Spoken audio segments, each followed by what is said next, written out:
Assalamualaikum warahmatullahi wabarakatuh.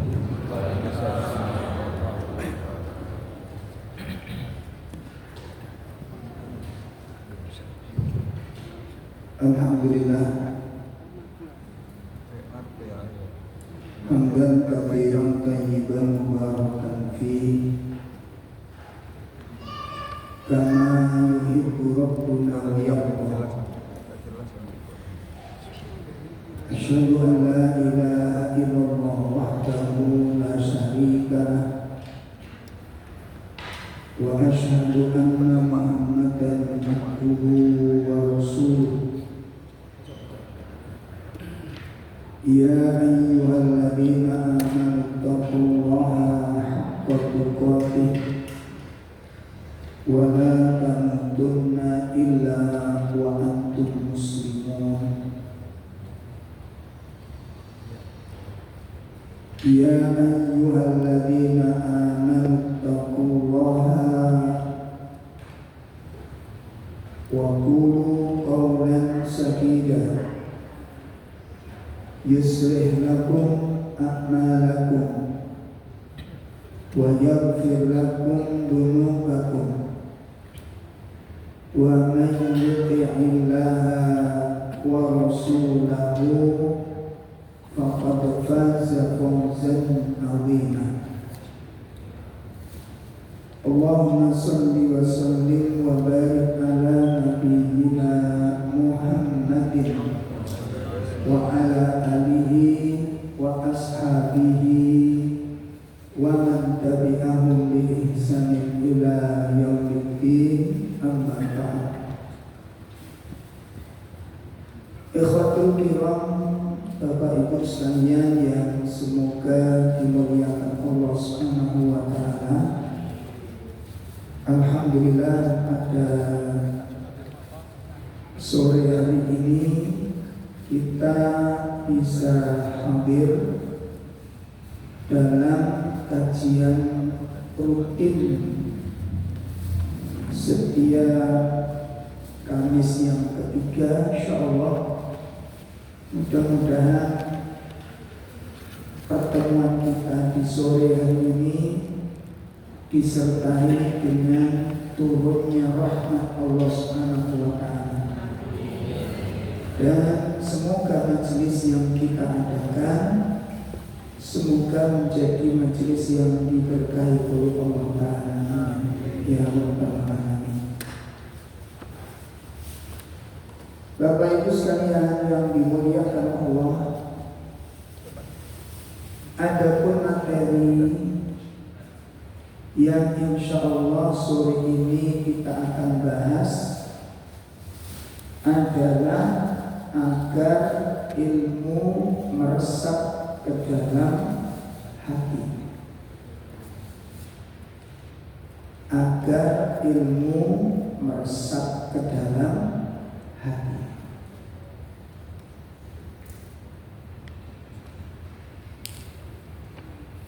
Manusia di dalam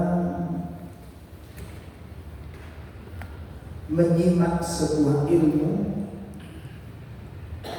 itu bermacam-macam keadaannya,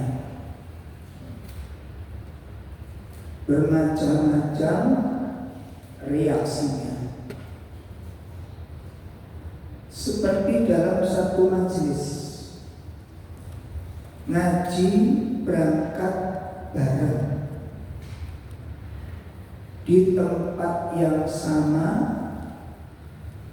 di guru yang sama, materinya sama, selesainya pun sama, pulang pun bersama-sama. Hasilnya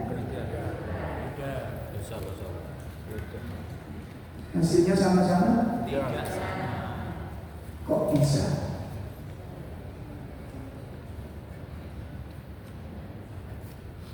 Ini persoalannya.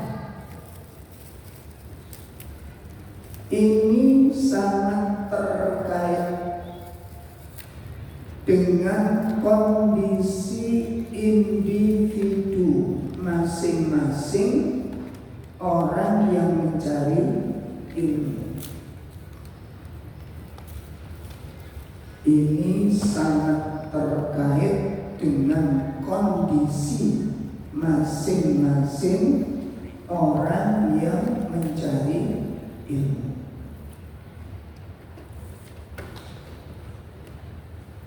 Sehingga tidak setiap nasihat bisa diterima oleh setiap hati. Tidak setiap ilmu bisa diterima oleh setiap jiwa. Tidak setiap ilmu. Sehingga ini yang perlu dikaji, perlu dipahami, perlu diketahui apa penyebab dari dua hal tersebut yang menyebabkan ilmu itu nyentuh ke dalam hati atau ilmu itu muntah dari jiwanya. Itu apa sebabnya? Karena masing-masing kondisi ini ada sebab. Nanti kalau ini sudah tuntas, kita akan lanjutkan materi yang lebih seru lagi. Apa itu? Asyratul mawani liqabulil haq. Ada 10 sebab orang diusir oleh Allah dari hidayahnya. Jadi ada 10 golongan yang tidak dipilih oleh Allah untuk diberi taufik. Walaupun Quran disampaikan dengan jelas, walaupun ilmu diterangkan secara gamblang, kebenaran nggak ditolak, diyakini, tapi kenapa kok nggak bisa terima hatinya? Itu nanti diungkapkan ada 10 sebab. Apa saja? Ya tunggu tanggal mainnya. Ngaji itu kudu sabar. Ini ngeri gitu loh. Apa artinya kita hidup berpuluh-puluh tahun, prestasi kita raih, tapi kita diusir oleh Allah dari hidayah. Gak dapat ridho Allah dalam hidup. 60 tahun dalam ketidakridhaan Allah. La haula wala quwwata. Iya kira-kira. Kan ngeri banget.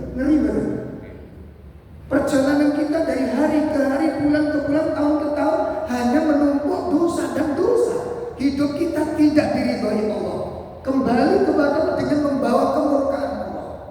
Kalau sampai kita menjadi salah satu dari orang-orang yang diusir oleh Allah dari hidayahnya, ini mengerikan sekali. Nah itu nanti kita kaji pelan-pelan. Ya. Nah oleh karena itu ibu sekalian yang dimuliakan Allah, maka terus bagaimana sebaliknya supaya hati kita nanti dipilih oleh Allah, supaya hati kita dipilih oleh Allah untuk ditempati ilmu oleh Allah. Karena catatan penting bagi kita, para ulama mengatakan al-ilmu jauharun latifun. Ilmu itu mutiara yang sangat berharga. Apa? Ilmu itu merupakan mutiara yang sangat berharga. La yasluhu, tidak pantas, tidak layak ditempatkan sembarang tempat, illa lil qalbi nadhif, kecuali ditempatkan pada hati yang bersih. Ilmu itu mutiara yang sangat mahal, tidak ditempatkan, tidak pantas ditempatkan kecuali kepada hati yang. Nah, persoalannya hati kita ini bersih apa keruh?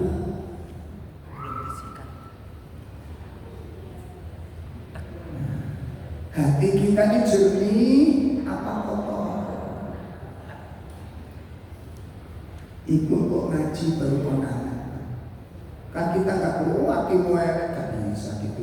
Kok ngaji lah konangan corona ini, gitu? Nah, makanya gak enak ngaji nih. Kulo nek pas utek anti kulo nggak sampai kulo lorong nanti ngaji.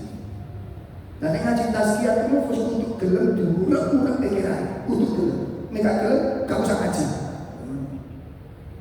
Kenapa? Ngaji itu dandanya check up pada jiwa kita. Sampai kalau check up hati Lundi klinik ya. Tunggu nih. Al-Quran. Makanya dengan Quran nanti ketahuan semua ini. Hati kita ini sehat atau hati kita penuh dengan borok-borok yang mengerikan. Itu kalau kita sudah ngaji terurai sesuatu yang tersimpan, sesuatu yang tersembunyi. Nah, saya ini pertanyaannya sebelum kita bahas intinya, kita itu punya aib loh. Punya. Alhamdulillah, aku enak. Kita punya aib, punya kekurangan, punya keburukan. Oh, sudah cukup sampai di sini dulu. Yang kedua, apa orang-orang di sekitar kita tahu aib kita? Ada yang tahu deh. Ada yang tahu, ada yang banyak yang mana? Banyak yang tak tahu. Tuh, perhatikan. Kita itu belum terlalu baik, termasuk saya. Belajar untuk menjadi lebih baik. Lah orang itu kalau tidak bisa menemukan boroknya, orang itu kalau nggak bisa menemukan kekurangannya seumur-umur, ingat-ingat ini ya, seumur-umur tidak akan bisa memperbaiki diri. Jelas? Jelas? Orang kalau tidak bisa menemukan boroknya sendiri sampai meninggal, dia nggak akan bisa memperbaiki diri. Kenapa? Dokter itu tidak akan bisa mengobati pasien selama dokter tidak menemukan penyakitnya. Kalau dokter tidak menemukan penyakitnya pasien, apa dokter bisa mengobati? Kenapa? Kenapa? Gimana obatinya? Dikasih obat apa? Enggak ngerti penyakitnya. Dimulai dari mana? Kalau terapi apa? Enggak ngerti penyakitnya. Sama dengan kita. Kalau kita nggak bisa menemukan aib-aib kita, maka kita sepanjang hidup kita tidak bisa memperbaiki diri. Salah satu keistimewaan yang Allah berikan kepada seorang manusia adalah apabila orang mampu melihat aib-aibnya. Nanti ada pembahasannya sendiri. Kalau nanti orang mampu melihat kekurangannya, kalau orang sudah mengetahui tentang keburukannya, itu salah satu kebaikan yang Allah berikan kepada seorang hamba. Ketika orang sudah mengatakan aku banyak keburukannya, tapi kan nggak banyak orang yang demikian ini. Nah sekarang kita berharap kepada Allah, bagaimana sekarang kalau ilmu yang disampaikan, nasihat yang diajarkan itu bisa meresap ke dalam hati kita, supaya ilmu yang disampaikan itu menyentuh ke dalam kalbu kita. Maka kita lihat di antara langkah-langkah yang harus kita pelajari. Mudah-mudahan Allah Ta'ala memberikan kemudahan kepada kita untuk mengambilnya dan mendapatkan ilmu yang bermanfaat. Yang pertama, menyentuh ke dalam hati adalah an yus'alal abdu rabba al-ilman nafi'. Yang pertama, hendaknya seorang hamba itu memohon. Hendaknya seorang hamba meminta kepada Allah Subhanahu wa ta'ala ilman nafi' terhadap ilmu yang bermanfaat. Itulah kata tadi. Hendaknya seorang hamba meminta kepada Allah, memohon kepada Allah agar diberikan ilmu yang bermanfaat. Wa yasta'inu bih, dan minta tolong kepada Allah. Benar-benar minta tolong kepada Allah. Wa yaftakiru ilaih, dan selalu merasa butuh dengan ilmu. Selalu merasa butuh kepada ilmu. Yang pertama. Oleh karenanya Rasulullah Sallallahu Alaihi Wasallam diperintahkan oleh Allah. Oleh karena itu Rasulullah diperintahkan oleh Allah untuk minta ditambahkan ilmu. Perhatikan, Rasulullah SAW itu budaknya itu diperintah oleh Allah supaya ditambahi ilmu. Ya, perhatikan, Rasulullah SAW itu sumbernya ilmu, gudangnya ilmu. Itu diperintahkan oleh Allah supaya minta ditambahkan ilmu oleh Allah. Kita buka surat Toha, surat 20 115.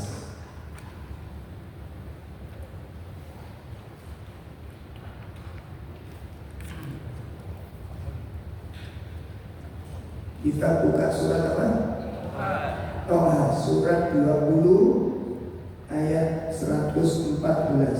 Dan sungguh telah kami pesankan kepada Adam dahulu. 114.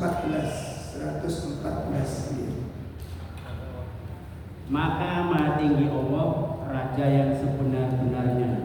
Dan janganlah engkau Muhammad tergesa-gesa membaca Al-Quran sebelum selesai diwahyukan kepadamu. Dan katakanlah, ya Tuhanku, tambahkanlah ilmu kepadaku. Itu doa, minta tolong kepada Allah, memohon kepada Allah supaya ditambahkan ilmu ini.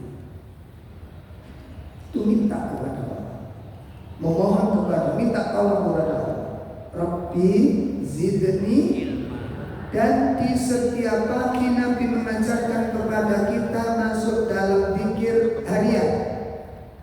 Zikir pagi, petang.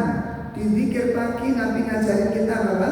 Allahumma inni as'aluka ilman nafi'an wa rizqan thayyiban wa amalan mutaqabbalan. Kemudian doa ketika minum zam-zam bagaimana? Allahumma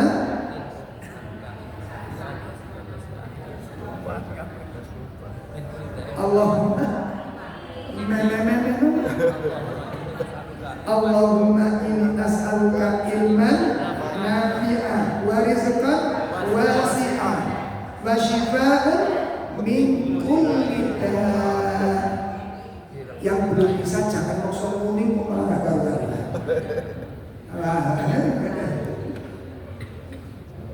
Perhatikan Pak, perhatikan. Kenapa Nabi yang merupakan sumbernya ilmu disuruh oleh Allah minta ditambahkan ilmu? Sumbernya ilmu diminta oleh Allah, disuruh Allah supaya minta ditambahkan ilmu. Kenapa? Kenapa harus doa? Kenapa harus memohon? Perhatikan dengan baik. Nah ini makin termasuk dengan kali itu nanti bapak-bapak nasihati sing itu kok gak mempan.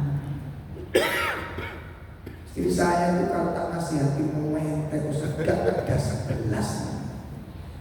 Itu bisa jadi bukan istri, bisa jadi nasihatnya gak berkualitas.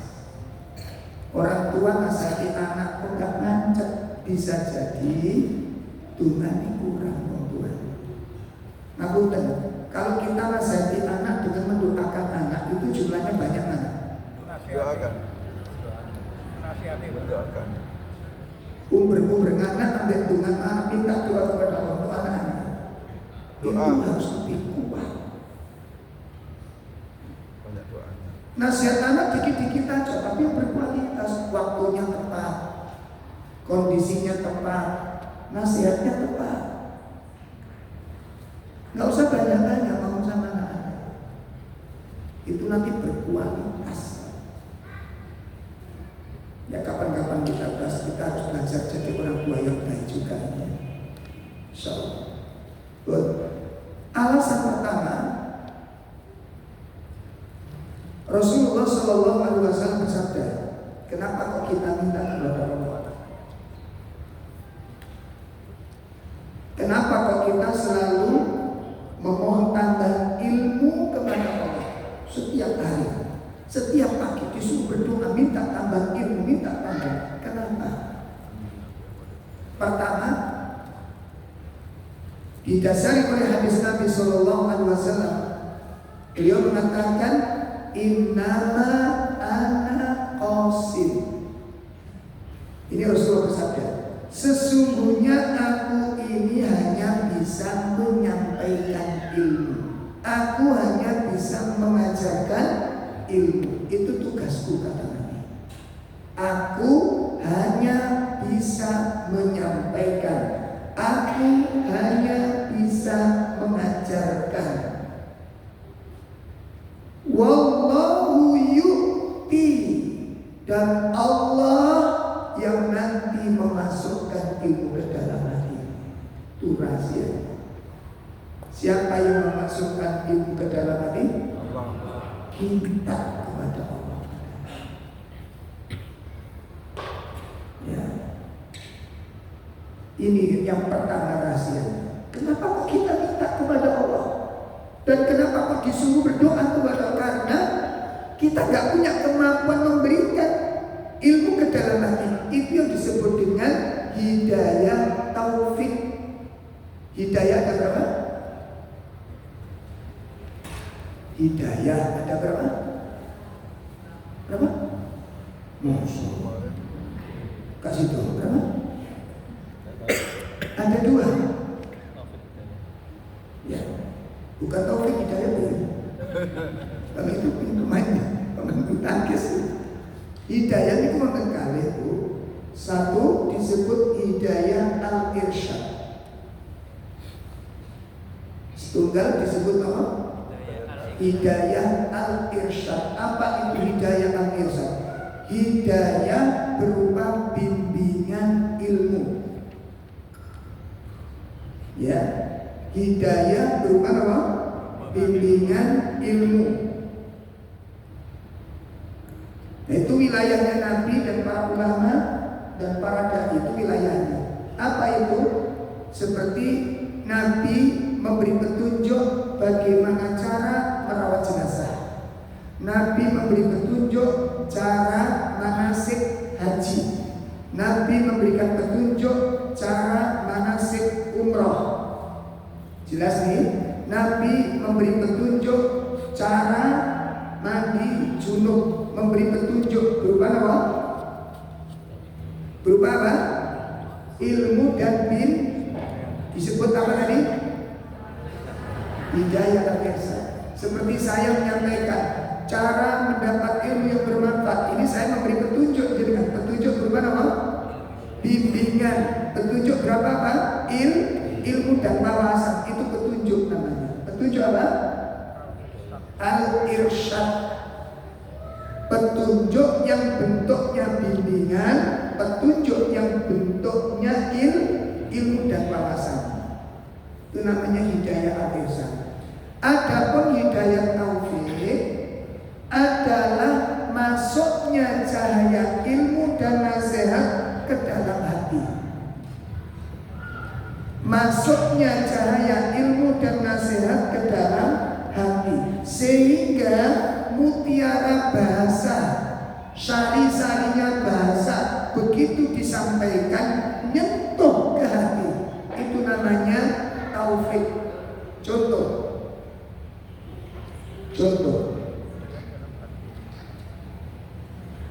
Salah satu amalan yang paling dicintai Allah dan amalan yang paling mulia, memberikan rasa senang kepada orang yang susah. Di antaranya apa? Simple, sederhana. Kalau bapak-bapak ibu lihat atau ibu pernah lihat orang mikul dodol cowek? Pernah? Lihat? Sering? Tahu leren sampean? Pernah berhenti Pak, kasih uang 20.000 Pak, 25.000 Pak, 50.000. Pernah ketika menyaksikan pemandangan itu kita berhenti? Pernah. Pernah tidak? Atau orang jual yang sekiranya itu sulit laku, mainan anak-anak itu kan banyak, nggak laku sekarang. Itu diputer keliling-keliling, betul begitu? Nah itu bukan tontonan yang kita nikmati. Kita sedang diuji oleh Allah, kita respon nggak? Ternyata banyak yang nggak respon. Jadi kita sering melihat sesuatu tapi tidak melihat dengan hati. Tidak melihat dengan perasaan. Coba dengan ibu pikir sejenak aja. Orang jojol cowek itu berapa hari laku satu? Belum tentu. Kalau bu? Belum tentu satu. 3 hari? Belum tentu. Belum tentu laku satu buat cowek belum tentu laku 3 hari, belum tentu.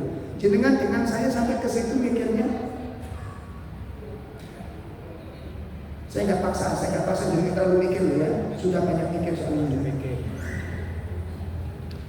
Sama dengan aku yang jual alat untuk panen mangga. Ada itu? Ada. Sering kita saksikan, sering kita pertanyaannya, mampu nggak kita menjangkau melihat orang ini? Ini lakunya berapa hari sekali? Nggak laku Pak. Karena nggak ada orang yang butuh. Lurus benar. Pertanyaannya, beliau butuh makan apa enggak? Dan itu ditunggu oleh keluarganya di rumah. 1 minggu itu barang yang dibawa satu pun belum tentu laku. Pertanyaannya, bisakah kita melihat dengan perasaan? Nah ini contoh sederhana. Begitu kita sampaikan materi ini, besok nek kepethuk ngene iki, lereno dulu, cekelono duit 50, cekelono duit 20. Pak, damel tumbas kopi. Pak, beli untuk sarapan. Begitu nasihat saya ini sampai ke jenengan, lalu nyentuh hati jenengan, pulang aku mending golek dodol cowek. Bukan untuk beli cowek, tapi memberikan dosa saya selama ini saya tahu. Iku jenenge sampean kali kula oleh taufik. Begitu ilmu diajarkan, nyentuh ke hati, hatinya bergerak. Aku harus amalkan ini. Itu ciri orang mendapat taufik. Sampun paham? Makanya kalau kan sering takut tuh banyak. Kemarin waktu kita bahas kajian tentang sebelum berangkat haji itu, ciri-ciri orang mabrur apa saja? Uswali, atau haji ini bisa.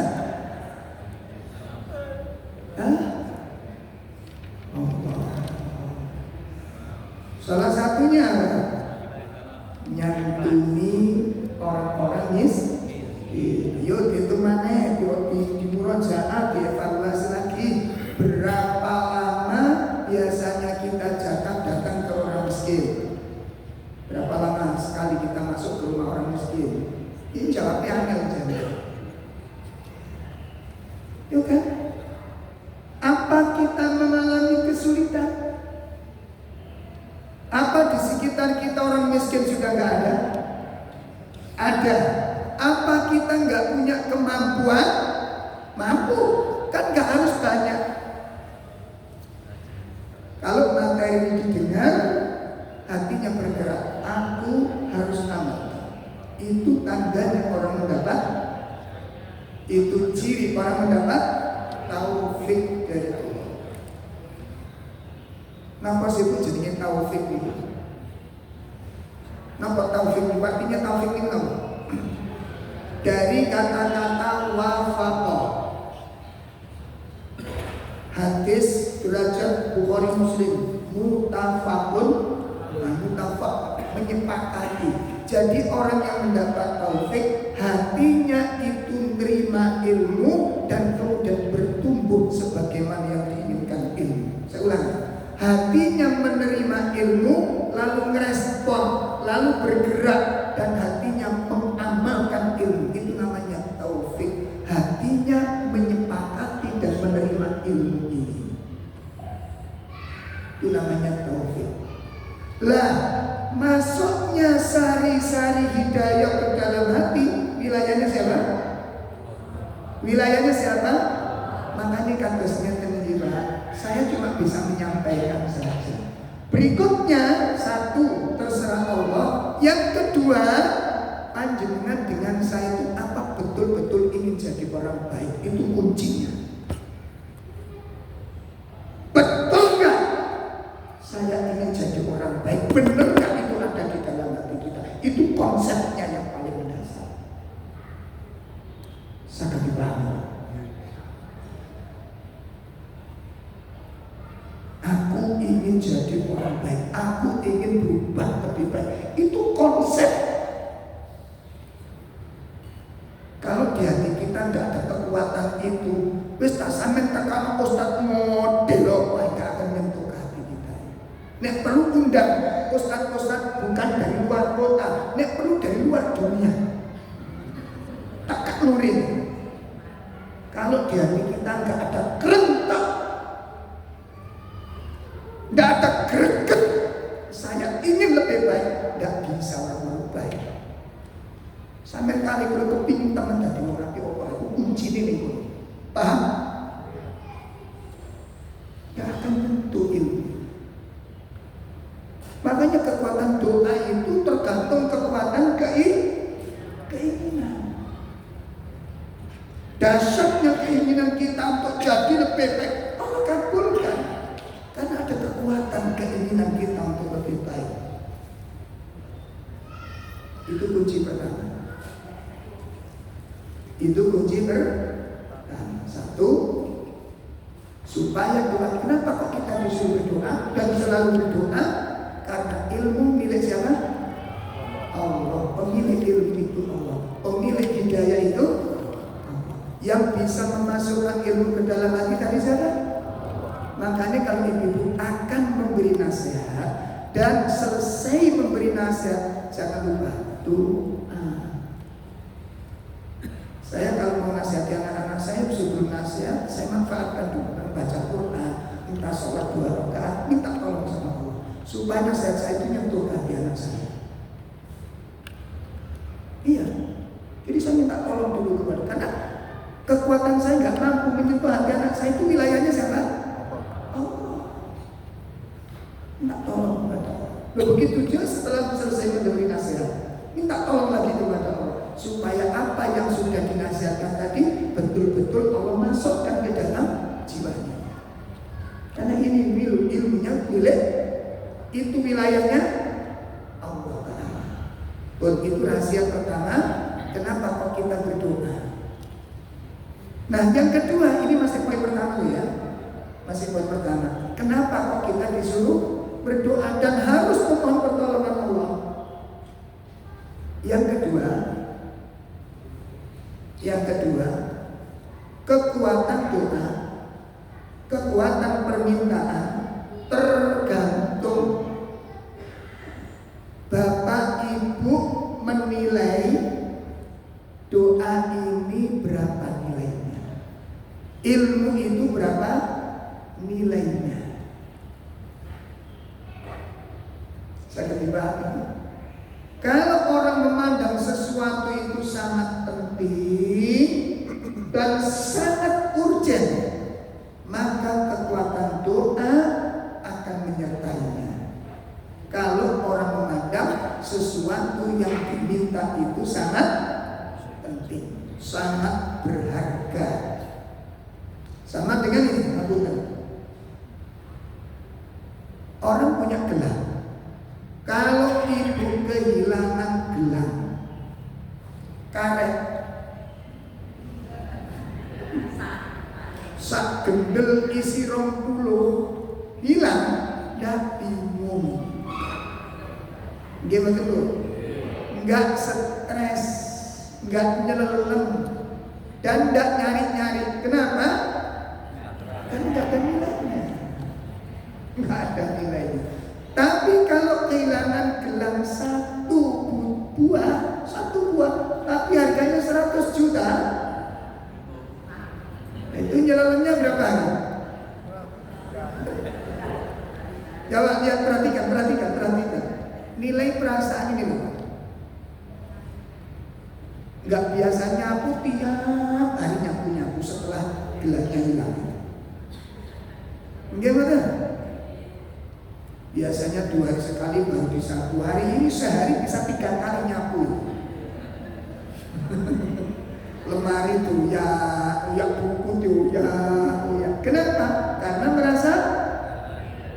merasa kehilangan sesuatu yang sangat berharga. Nah, pertanyaannya, ilmu ini kita hargai berapa?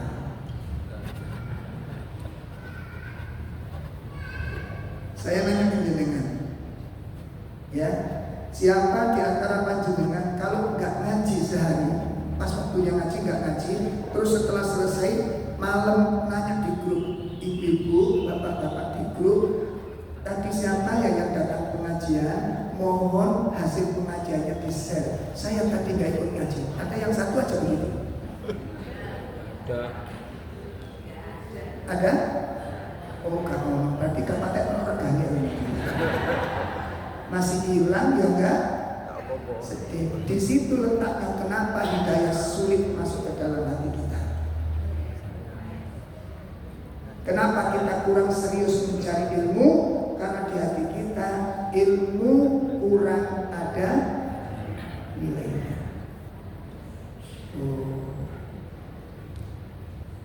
Allah tahu bagaimana kita menghargai atau tidak? Allah tahu kira-kira kalau hati kita itu menghargai ilmu atau tidak? Kalau Allah tahu, bagaimana mungkin Allah akan menempatkan ilmu ke dalam hati kita kalau kita belum menghargai ilmu dengan harga yang sangat tinggi?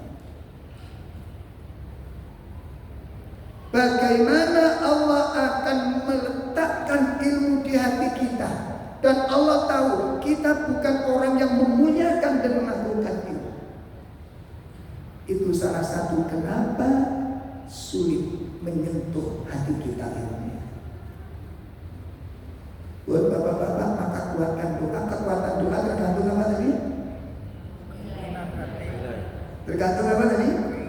Penilaian kita berapa nilai itu. Imam Ahmad rahimahullah ta'ala, beliau mengatakan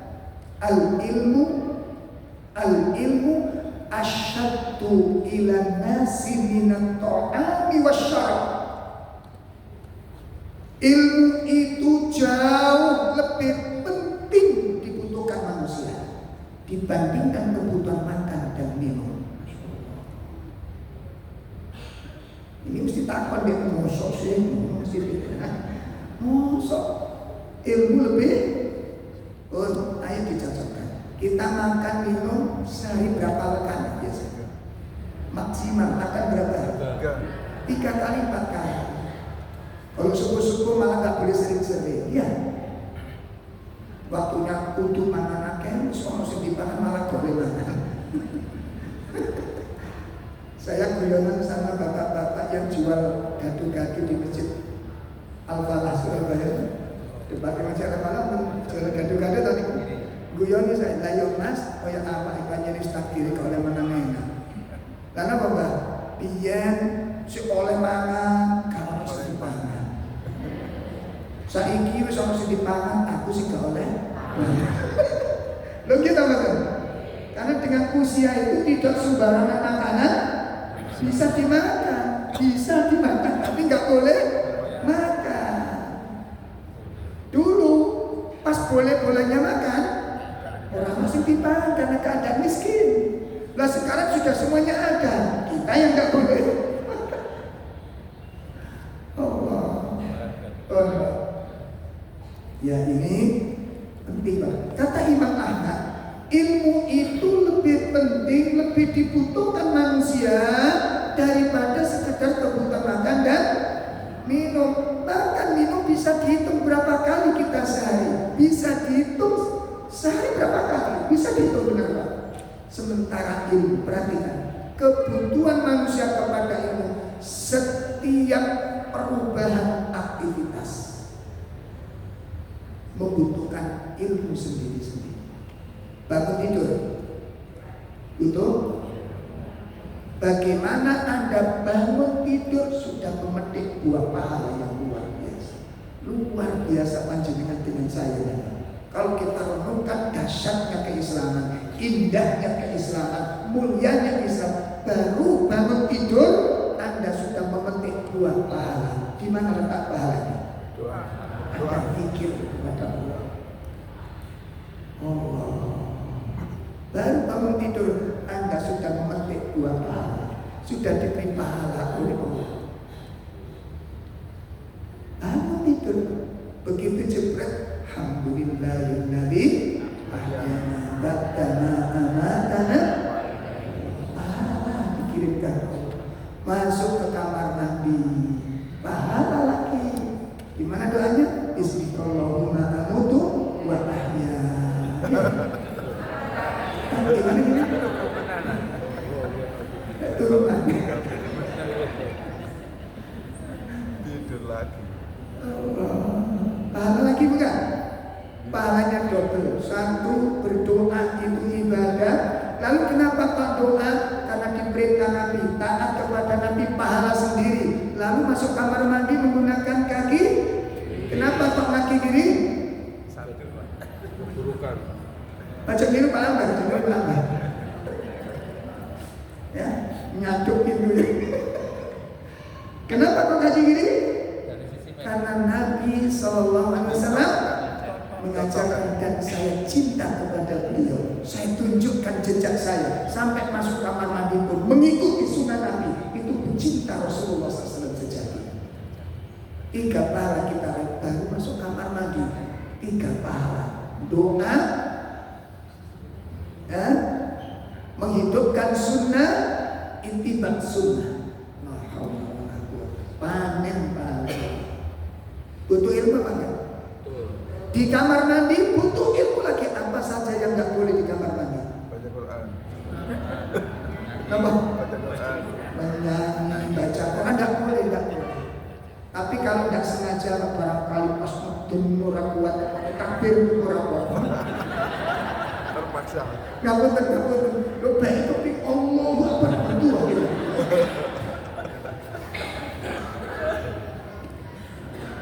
Nggak berdosa insya Allah. Ya, lah daripada miso-miso karena nggak keluar ya. Masing-masing butuh bangun tidur butuh ilmu, masuk kamar mandi butuh ilmu, ada di dalam kamar mandi keluar butuh ilmu lagi. Setiap gerak kita butuh ilmu, karena dengan ilmu itulah setiap aktivitas dengan diberikan ganjaran dan pahala. Lebih besar mana kebutuhan makan dan minum dibandingkan kebutuhan ilmu? Itu satu. Yang kedua, kebahagiaan hidupmu, ketenangan batinmu, ketentraman jiwamu bukan karena kondisi tempat tinggalmu, tapi kondisi hatimu. Saya ulang. Kebahagiaan hidupmu, ketenangan batinmu, ketentraman tinggalmu, tapi ditentukan oleh kondisi batin. Ketentraman jiwa itu bukan karena tempat tinggal. Ketenangan hidup bukan karena rumah yang kita tempati, bukan, tapi kondisi hati. Banyak sekarang banyak orang tidak merasa tentram di rumah, kekerasan di rumah, kadang di rumah bosan, akhirnya jalan-jalan bawa tikar, bawa sepuluh mangkok, bawa piring. Begitu sampai di tengah hutan, wis mikirnya dibeber tikere, duduk di pinggir hutan. Dia menemukan kedamaian di sana. Di mana tadi? Di mana tadi?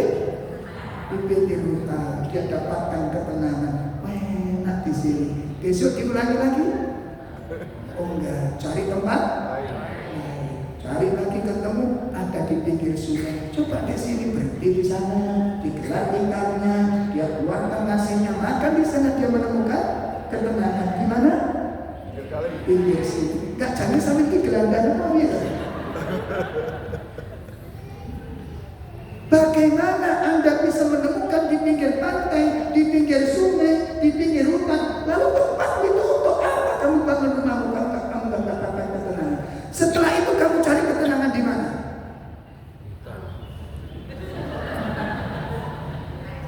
Setelah itu Anda mencari ketentraman di mana? Ketenangan itu bukan tempat tinggal, itu salah. Ketenangan itu ada di dalam jiwa kita. Makanya para ulama dan dicontohkan oleh Nabi SAW, ketika Nabi dihantam oleh rasa sumpah, rasa penat, rasa penuh, pikiran jutek, apa yang dilakukan oleh Nabi? Berwudu. Dia basuh muka-nya, dia gelar sajadahnya, menghadap kita, mendekat kepada sang kekasih. Itu sangat kedamaian dia temukan. Itu alasan-alasan. Yang pertama, ayo yang serius minta ilmu, karena ilmu sangat penting dan sangat mahal dalam kehidupan. Kebahagiaan kita nanti, ketenangan jiwa termasuk di dalamnya apa? Ilmu jawabannya nanti. Selama Bapak Ibu belum menemukan resep ini, jangan cari kemana-mana. Bahkan kadang-kadang alhamdulillah super dari komputer, dari banjuan. Orang orang banyak pasien saya banyak yang kayak begitu. Saya buka konsultasi saya. Ada mbah-mbah. Wanake sakniki sopan Pak, sopan alhamdulillah sangat setelah ngaji niki pun. Biasanya ku nek sumpek Mbah Mil, sumpek Pasuruan, sumpek Jember, sumpek Banyuwangi. Dolek napa? Ini sumpekan. Ya gak tambah tenang, tambah sumpek sampai. Akhirnya setelah ngaji, aku tenongan kauripan. Wis pokoknya tenang, alhamdulillah gak ado-ado. Dan gak pakai kita suruh. Baru ketemu, wis mbak, jadi kepingin takon-takon. Wis gak ono, malah sumpek aja. Omak gindrang-gindrang, jalan-jalan tutup goni. Wis gak ono kabeh masalah aja. Lalu kepingin ini. Ternyata kembali lagi, ilmu yang mendasari. Alhamdulillah sekarang banyak sudah anteng di rumah untuk nanti minta kemana-mana. Wis banyak ngaji, wis gak nanti apa? Gak. Makanya coba sederhana aja. Jadi konsep ketenangan jiwa, kebahagiaan itu kita mesti apa sih bahagia? Apa seneng itu mesti bahagia? Apa jawabnya? Apa wong seneng itu mesti bahagia?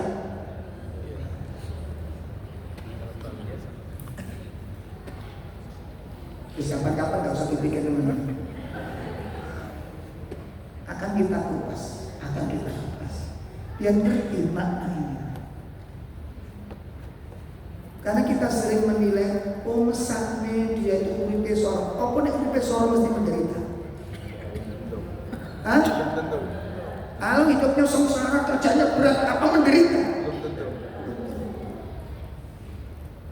Dan kita ketemu lakon-lakon seperti ini.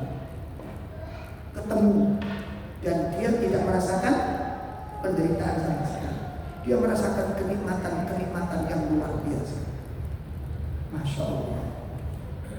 Ya, itu rahasia ilmu nanti. Membahas tentang dahsyatnya ilmu. La haula wala quwwata illa billah. Sampun? Itu langkah pertama agar ilmu menyentuh ke dalam hati. Yang pertama apa tadi? Meminta kepada Allah. Hendaknya berdoa dan memohon kepada Allah. Wah, ilmu tentang doa-doa sudah banyak tersebar di dalam hadis-hadis ini. Yang kedua,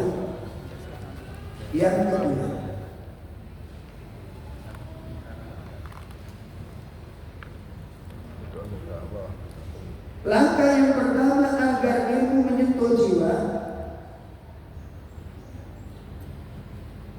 Langkah kedua agar ilmu meresap ke dalam jiwa adalah al-ijtihadu fi thalabil ilmi. Al-ijtihadu fi thalabil ilmi. Bersungguh-sungguh di dalam mencari ilmu. Bersungguh-sungguh dengan mencari ilmu, di dalam mencari ilmu. Warahbatu as-sadiqah, dan berusaha mencintai ilmu dengan benar. Cinta ilmu itu nanti baru benar-benar hati kita dipilih oleh Allah. Dan Allah tahu kita itu mencintai ilmu atau tidak. Nah, itulah yang nanti ilmu mendatangkan ketenangan, kenikmatan, kebahagiaan, merasakan dahsyatnya ilmu ini. Di sini letaknya. Ya, ketika kita sudah merasakan cinta kepada ilmu, lalu kemudian apa? Bersungguh-sungguh di dalam mencarinya. Makanya kata Nabi apa? Majelis ilmu, majelis yang akan diturunkan ketenangan oleh Allah Ta'ala. Tenang jiwa.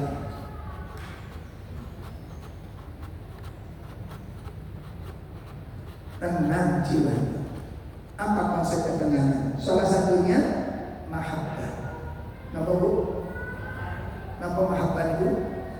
Adanya cinta di dalamnya. Mencintai apa yang dikerjakan. Jenengan dia. Nanti kumpul ada 3 anak di satu ruangan, anteng sampai 2 jam. Kalau sing ngeruh, nek juga kamar konar telu. Lagi ngapain? HP.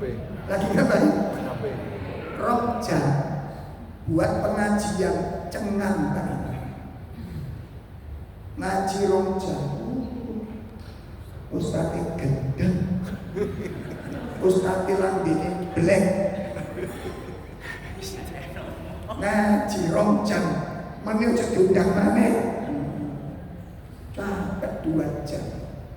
Anak-anak main HP 2 jam. Itu sejenak.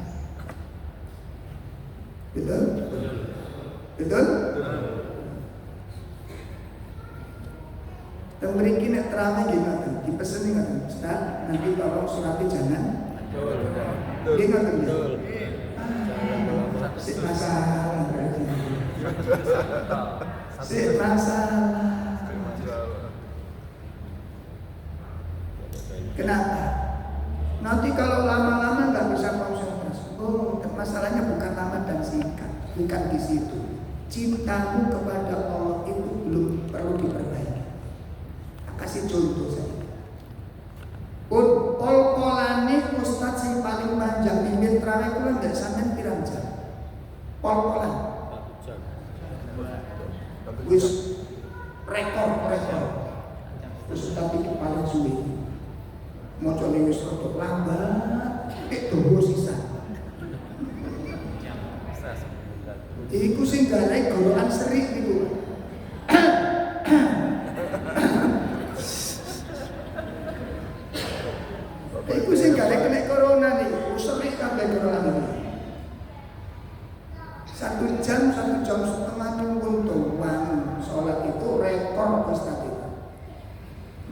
mburi sapa?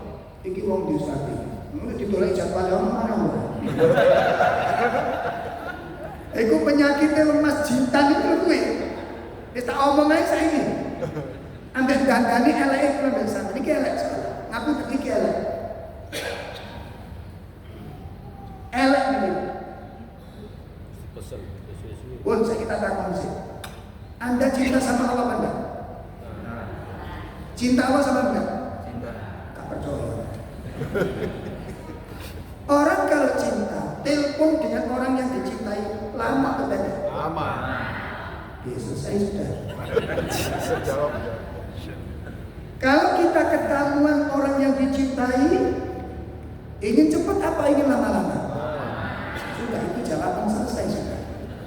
Cinta kita kepada Allah itu dusta. Terserah sampai mata, kalau terserah pun dia sepuluh, kalau dia sepuluh.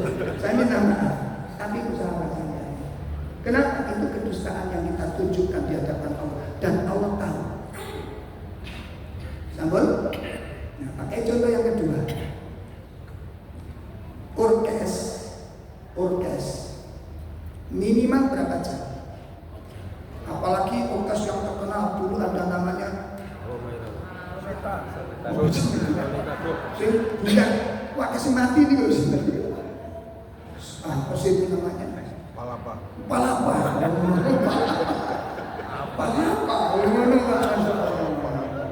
Bon, minimal berapa? 4 3 jam. 3 jam, 4 jam, minimal 3 jam. 3 jam. Jangan dia pecinta orkes. Itu kita salahkan, itu pecinta kok. Pecinta orkes itu datangnya sebelum orkes dimulai, betul? Dan berusaha untuk mendapat soft pertama.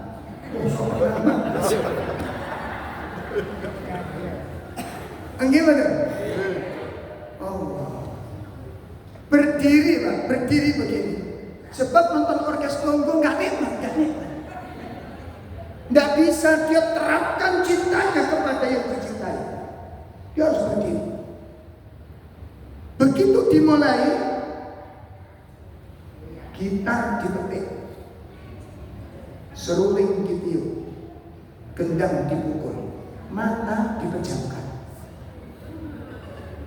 tangan diangkat, pelan-pelan. Ala bidzikrillah tatma'innul qulub. Dengan berzikir kepada Allah hati menjadi tenang. Telung jam ini tanpa rukuk, tanpa sujud. Sepakat?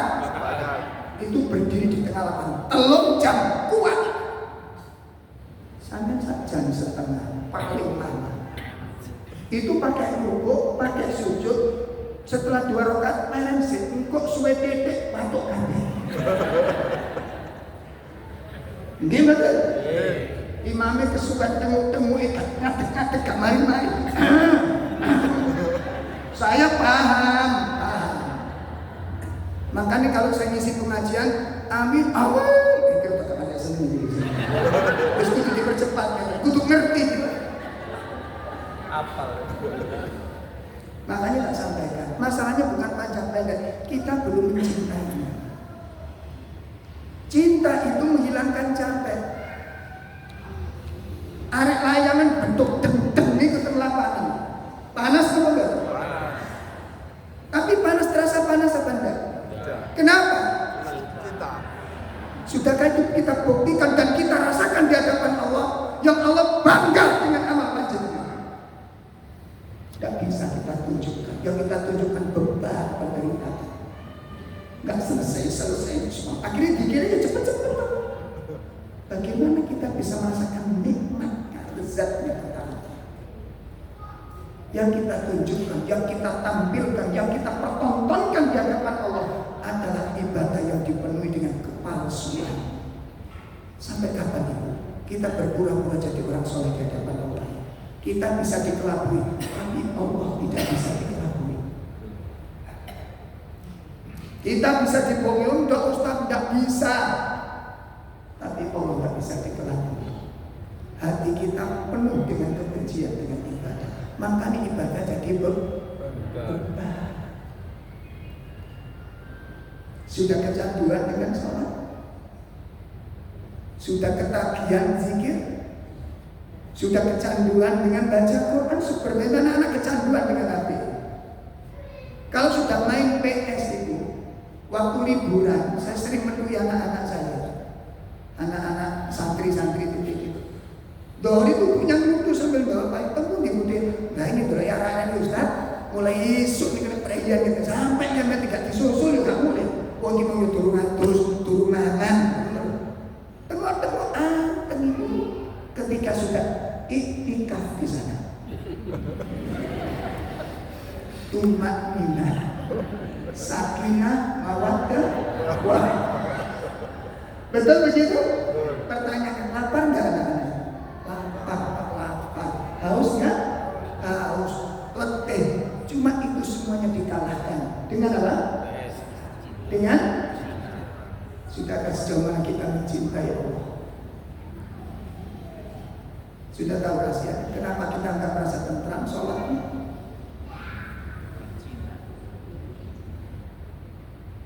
Karena amal yang kita lakukan belum kita lakukan dengan cinta. Bohong kalau kita mengatakan cinta, bohong kita, bohong.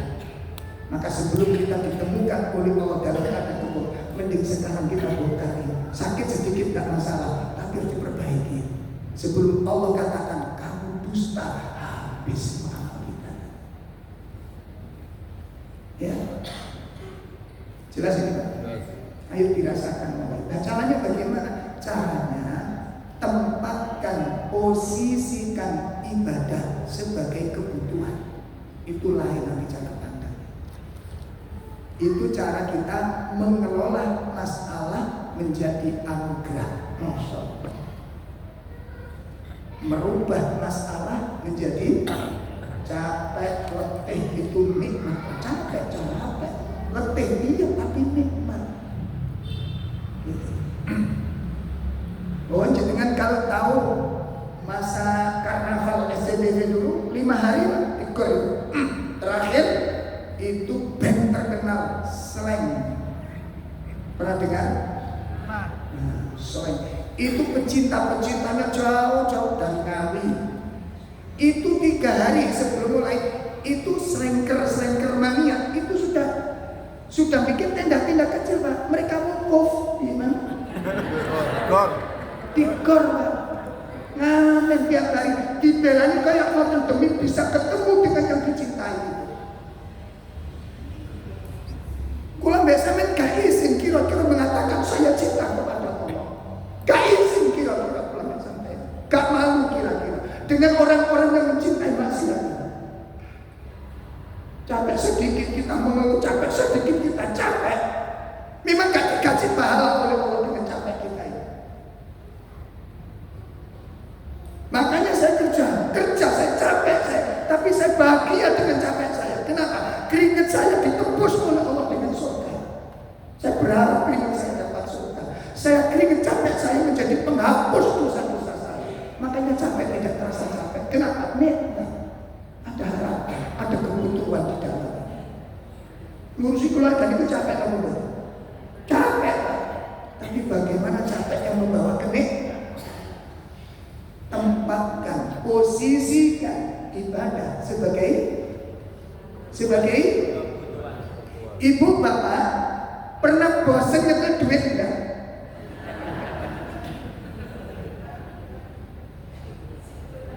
Bosan nggak nyetel duit? Bosan jamnya. Satu misal. Baru tidur dipanggil sama suami. Alhamdulillah kemarin saya dapat rezeki, kamu tak kasih uang. Pagi hari dikasih uang suami 2 juta. Pagi yang cerah.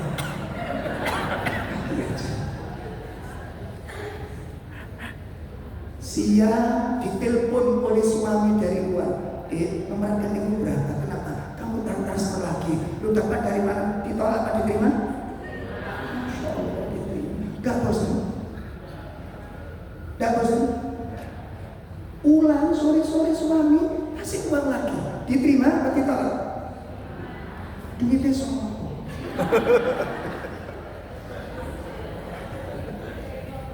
Artinya apa ini artinya?